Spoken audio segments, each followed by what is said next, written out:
Hi everyone. In my last video, I covered the first steps you need to take when you inherit a stamp collection. Today I'm going to cover in more detail the various options you have when you come to sell a stamp collection. Most importantly, I hope to give you advice that will help you to get the best price you can for your collection.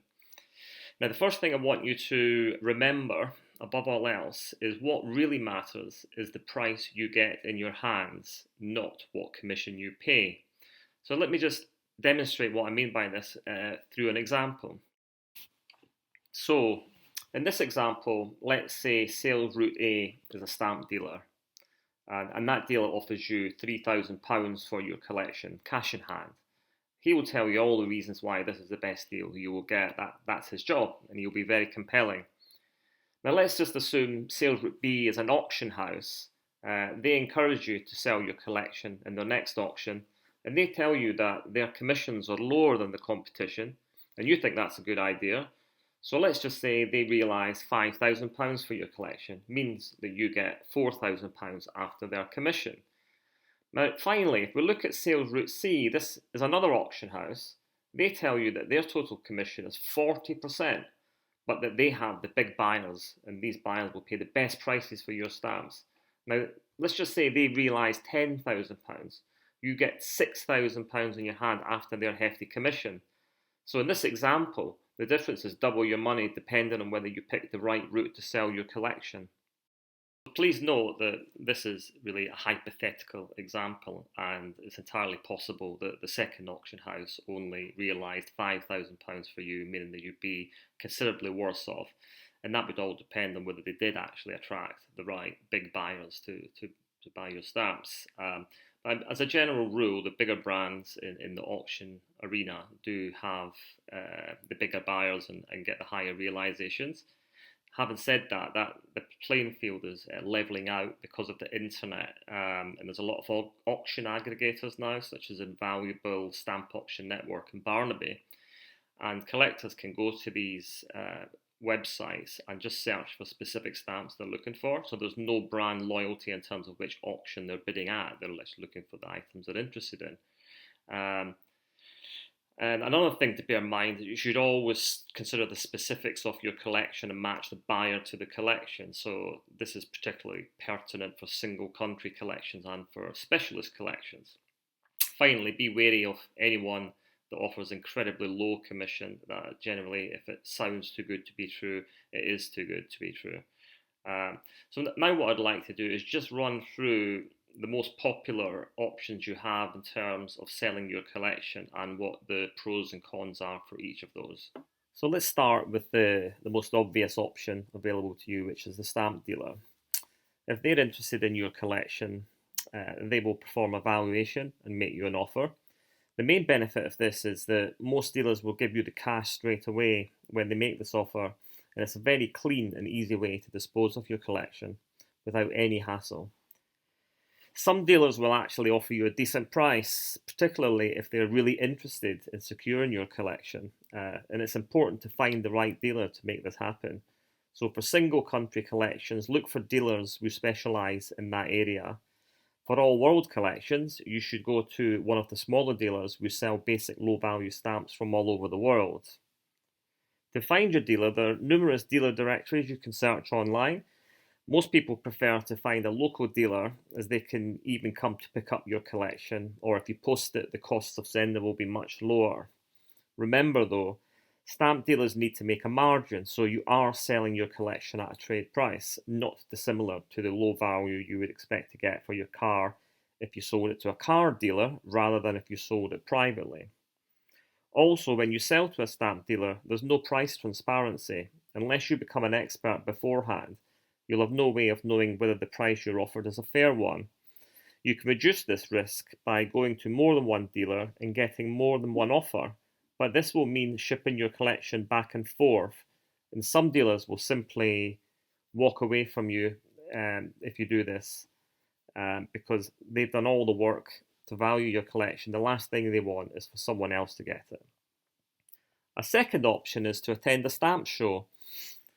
You can find details of what shows have been held online and in stamp magazines.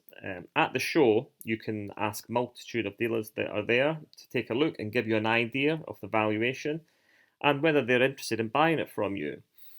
You'll probably be able to compare offers as well to seek to try and get a better price. Now, this obviously requires more effort on your part, and you will ultimately still be selling at a trade price. Third option is an auction. A lot of people nowadays prefer to sell at auction rather than to a dealer. The auction house will do all the work in describing your stamps, researching for any hidden value, and they will take professional high quality images to offer in their auction. The market then decides what your stamps are worth, and many people like this perception of it being a transparent market realisation. Also, on a good day with the right bidders, competition can lead to high prices realised, sometimes well above retail prices. However, it is also worth noting that realisations can vary widely on any given day for many reasons. It might just be a bad day at the races, the right buyers aren't there, or you're competing with other auctions taking place on the same day and the budgets have been taken away from you. The auction house will also demand that you set low reserve prices, as otherwise bidders will be put off, and if the reserves are too high, often your stamps will be passed over. The problem with this is there's a real risk you could end up realising much less than you hoped for.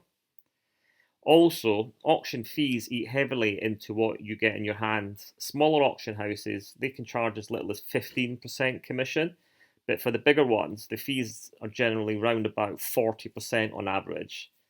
Also, watch out for all the hidden fees such as insurance, freight, transaction fees, lot charges, etc. When you add all these up, particularly for lower value stamps, what you get in your hand can be pitiful, and ultimately the only winner is the auctioneer. When you sell through auction, it can also take months before you finally receive your money, as first off, they have to describe your stamps, and then they wait for the right auction to put your stamps into, and then they don't pay you out for another month after the sale has ended, and it can be up to 6 months before you ever see your money. Some auction houses will, however, give you an advance up front to secure your collection. Generally, this is really for much better, valuable collections. There's also the problem that inevitably some of your stamps won't sell at the auction, and the auctioneer will seek to find a way to sell these for you at a fixed price, which is generally very low, or they'll include it in another auction to try and find buyers, and ultimately they might just return the unsold stamps, and then you'll have the hassle of trying to sell them again. Another option available is private treaty. Many auctioneers and dealers also offer this service. And what you do is you agree with the dealer either that you want what it is you want in your hand after their commission, or you agree a commission rate and the prices your stamps are allowed to sell for. Normally, commissions are lower for private treaty because the dealer and auctioneer is not taking as much risk and not doing as much work. It's a good way for you to have more control and certainty of what you will realise rather than going through the lottery of an auction realisation.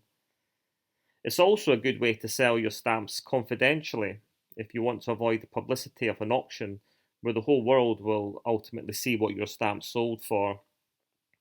The downside to this approach is that it may take longer than you hope for the dealer or auction house to find buyers for your stamps, and there is no guarantee they will sell, which means that you might be driven in the future to accept much lower offers for your stamps through a private sale.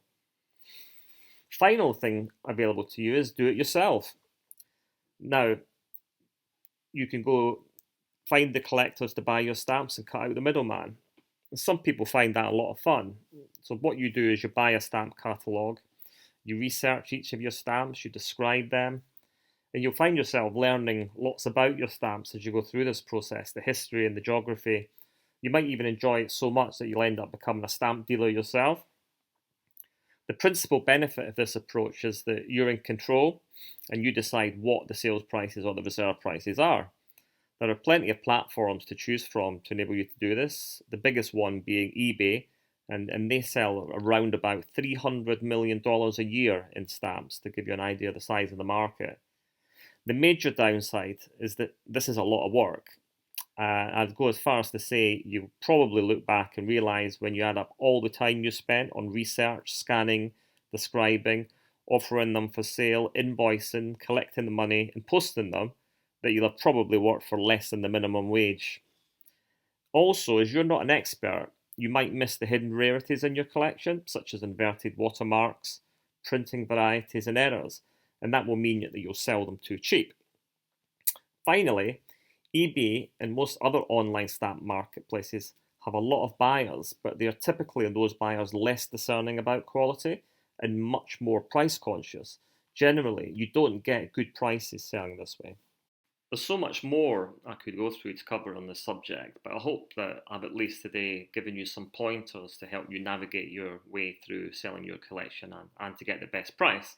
Now, the three things I'd like you to take away is number one, make sure that you're very clear up front of what is important to you. Is it getting money in your hands very quickly, or is it getting the best price?